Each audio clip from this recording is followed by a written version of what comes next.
अस्सलाम वालेकुम dear students, कैसे हैं आप सब। उम्मीद है कि आप सब खैरियत से होंगे। आज हम नेक्स्ट वीडियो को डिस्कस करने जा रहे हैं। नेक्स्ट वीडियो में इस टॉपिक को डिस्कस करेंगे जो कि हमारे पास है आयनिक बॉन्ड।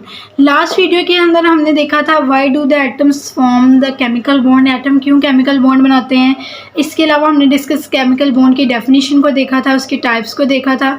आज हम इस चैप्टर नंबर 3 क्लास 9 का जो हम डिस्कस कर रहे हैं, इसमें हम इस टॉपिक को डिस्कस करेंगे आयनिक बॉन्ड। डिटेल में एक लॉन्ग क्वेश्चन भी है, तो वीडियो को एंड तक लाजमी देखिएगा। टॉपिक को कंप्लीट अंडरस्टैंड करने के लिए हमारे इस चैनल को सब्सक्राइब कर लें ताकि हमारी हर वीडियो आप तक पहुंचती रहे। अच्छा जी, हम इस टॉपिक को स्टार्ट करने जा रहे हैं जो कि हमारे पास आयनिक बॉन्ड। तो मैं आपके साथ इजी वे में यहाँ पे शेयर करूँगी। देखिए, सबसे पहले हम उसकी डेफिनेशन को डिस्कस करेंगे। The chemical bond is formed as a result of tendency of atom to lose और गेन। ऐसा केमिकल बॉन्ड जो किसी भी एटम के लूज़ करने से, इलेक्ट्रॉन्स लूज़ करने से या इलेक्ट्रॉन्स को गेन करने से बनता हो या शेयरिंग से बनता हो, तो वो क्या होता है कि हमारे पास क्या होता है, आयनिक बॉन्ड होता है। ठीक है, क्या होता है कि इस ऐसा केमिकल बॉन्ड जो किसी भी एटम्स के इलेक्ट्रॉन्स लूज़ करने से, गेन करने से बने, तो वो क्या होता है कि आयनिक बॉन्ड होता है। ठीक है, the chemical bond is formed as a result of the tendency of atom to lose और गेन ऑफ इलेक्ट्रॉन्स। और वो लूज़ और गेन करेगा क्यों? To acquire electronic configuration of nearest noble gases. Noble gases मैंने आपको इस टॉपिक पहले भी इस लास्ट वीडियो में पहले भी डिस्कस किया कि जो नोबल गैसेस हैं वो हैं कि वो स्टेबल होती हैं। ठीक है, तो हर इलेक्ट्रॉन, हर एटम जो है वो उसकी तरह स्टेबल होने की कोशिश करता है, उसकी तरह इलेक्ट्रॉनिक कन्फिगरेशन को अटेन करने की कोशिश करता है। यानी वो भी चाहता है कि मेरे बाहर वाले शेल में 8 इलेक्ट्रॉन हो, जिस तरह नोबल गैसेस के बाहर वाले शेल में 8 इलेक्ट्रॉन्स होते हैं। तो वो क्या करेगा, या तो एटम लूज़ करेगा या गेन करेगा, इलेक्ट्रॉन्स लूज़ करेगा या गेन करेगा, ताकि वो भी नोबल गैसेस की तरह क्या हो जाए, स्टेबल हो जाए। तो ऐसा बॉन्ड जो किसी भी एटम के इलेक्ट्रॉन्स लूज़ करने से, गेन करने से बनता हो, तो वो क्या होता है, आयनिक बॉन्ड होता है हमारे पास। जैसे इसने एग्जांपल दिया है हमारे पास NaCl की। सोडियम क्लोराइड की बहुत ही मोस्ट कॉमन एग्जांपल है जो कि आयनिक बॉन्ड वाले टॉपिक में लाजमी होती है। तो देखिए, उसने इसकी दोनों की इलेक्ट्रॉनिक कन्फिगरेशन सबसे पहले हमारे पास शेयर करेगा। सोडियम का एटॉमिक नंबर होता है 11, क्लोरीन का एटॉमिक नंबर होता है 17। अब क्या है, देखिए किस तरह से अरेंजमेंट हुई है इसके जो 11 के 11 इलेक्ट्रॉन्स की। फर्स्ट शेल में 2 होते हैं। ठीक है, हमेशा फर्स्ट शेल में 2 ही इलेक्ट्रॉन्स होते हैं।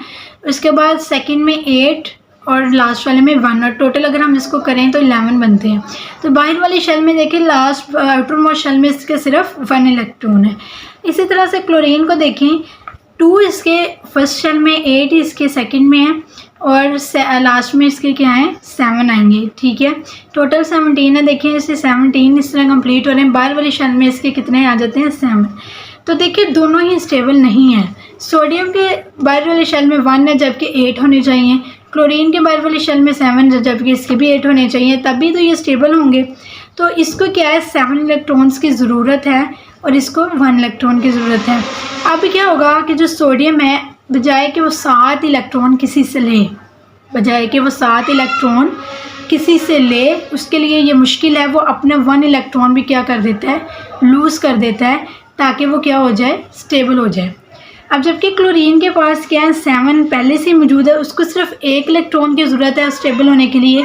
तो अपने 7 के 7 लूज़ नहीं करता, वो सिर्फ 1 ले लेता है ताकि वो क्या हो जाए, उसके भी 8 कंप्लीट हो जाए, वो क्या हो जाए, स्टेबल हो जाए। तो क्या होगा कि जो सोडियम अपना 1 क्या करेगा, क्लोरीन को दे देगा स्टेबल होने के लिए, और क्लोरीन सोडियम से 1 ले लेगा ताकि वो क्या हो जाए, दोनों ही स्टेबल हो जाए। वो आपस में क्या बना लेंगे, आयनिक बॉन्ड बना लेंगे। सोडियम ने क्या किया, अपना लूज़ किया, और क्लोरीन ने क्या किया, गेन कर लिया।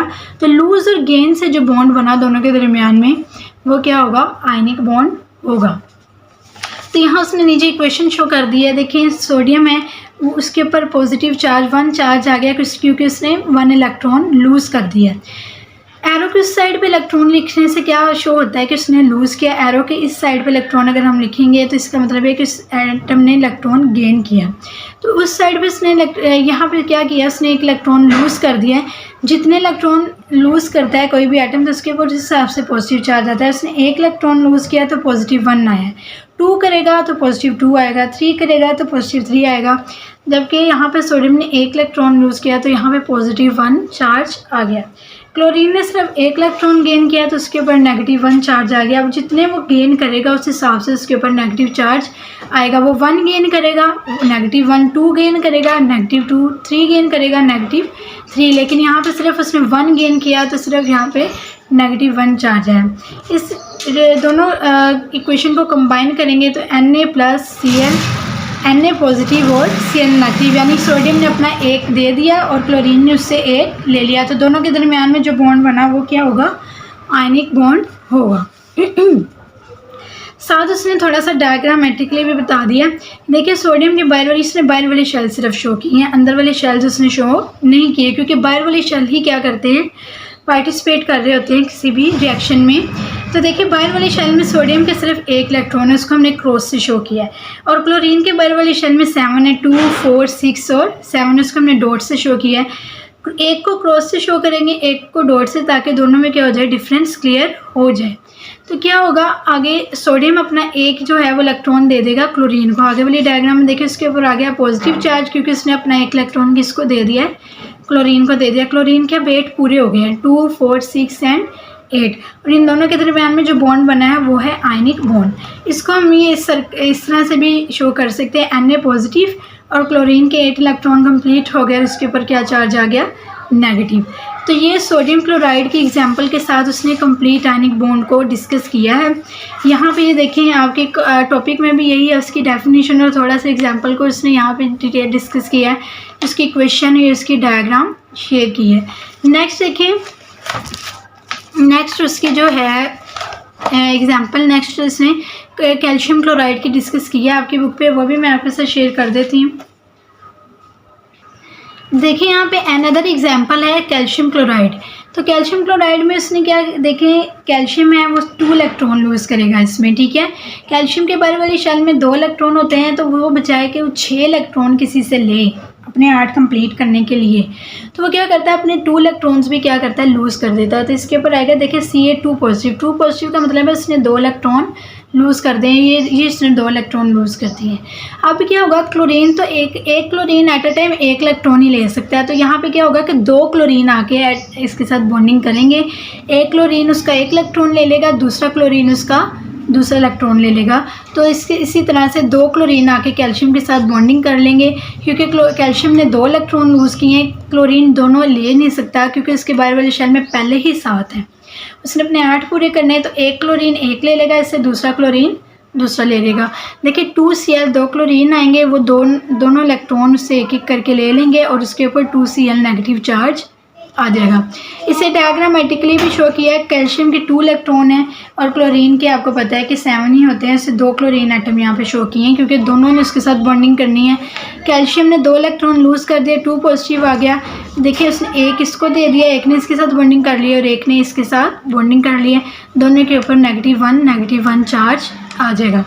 तो ये देखें इसी तरह से इसके यहाँ पे इस तरह हम लिख सकते हैं कैल्शियम 2 पॉजिटिव, क्लोरीन नेगेटिव और यहाँ पे भी क्लोरीन नेगेटिव 1। तो ये उसने सिंपल से इससे सेकंड एग्जांपल डिस्कस किया है। इसका फॉर्मूला CaCl2 बन जाएगा, आपस में बॉन्डिंग कर लेंगे। इसकी कुछ और एग्जांपल आपकी बुक पे दी हुई है, calcium potassium chloride, magnesium fluoride, sodium fluoride, potassium bromide और कैल्शियम फ्लोराइड। ये भी सेम इसी तरह से बॉन्डिंग करते हैं। सारे के सारे आयनिक कंपाउंड हैं, आयनिक बॉन्ड बनाएंगे आपस में इलेक्ट्रॉन लूज़ और गेन करते हुए। तो ये आपका टॉपिक था, लॉन्ग टॉपिक था आपका। ये लॉन्ग टॉपिक आपका यहाँ तक कंप्लीट होता है। नेक्स्ट हमने इसका टॉपिक डिस्कस करना है जो कि है कोवलेंट बॉन्ड। तब तक नेक्स्ट वीडियो के अंदर हम उसको डिस्कस करेंगे।